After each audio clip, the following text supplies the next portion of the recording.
ماتش هيولع في اخر 10 دقايق دول، والله خايف. وصلنا الملعب واول حاجه لازم تعملها انك تمتع نظرك بدخل جمهور الزمالك.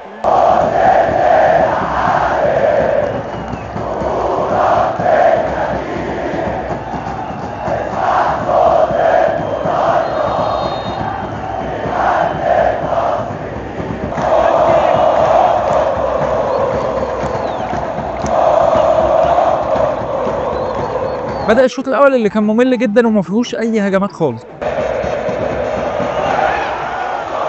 يعني عدى 35 دقيقة لحد دلوقتي من الشوط الأول، شوط ممل جدا ما فيهوش غير هجمة واحدة بس للزمالك. حتى الآن النجوم بتوع الزمالك ما عملوش قوي اللي عليه، بس لو بصيت من زاوية تانية هتلاقي إن 35 دقيقة فيهم نجم واحد، جمهور الزمالك.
خلص الشوط الاول شوط ممل جدا ما فيهوش اي هجمات، نتمنى الشوط الثاني يبقى مختلف. بكل امانه يا بخت شيكابالا بجمهور الزمالك، بمجرد ما دخل الاستاد كله اتقلب عشان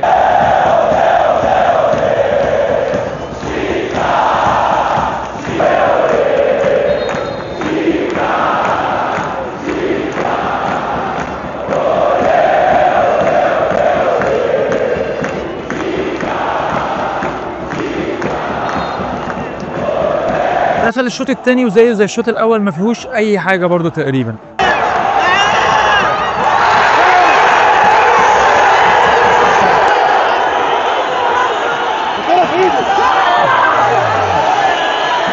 الواد البرازيلي نزل كلفت له 3 والجمهور عايز ضربة جزاء.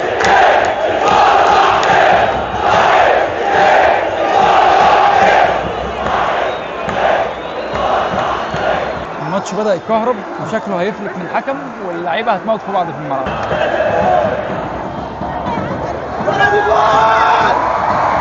دقيقة 80 بقى 10 دقايق، ماتش هيولع في آخر 10 دقايق دول.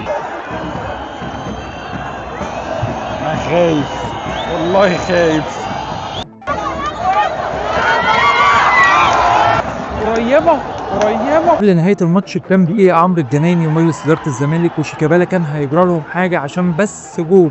خلص الماتش، الزمالك فرط في نقطتين في ارضه وسط جمهوره. تعال نشوف فيريرا هيقول ايه في المؤتمر الصحفي. وانا طالع المؤتمر لقيت دونجا مش قادر يدوس على رجله وطالع في نقاله، وفي واحد من الجمهور كده بيقول حاجه غريبه سامعينها. فييرا في المؤتمر الصحفي كان بيتكلم على اسباب التعادل وبيقول للناس يا جماعه انتوا زعلانين ليه؟ ما احنا تعادلنا ما خسرناش يعني. وبس كده، الحمد لله.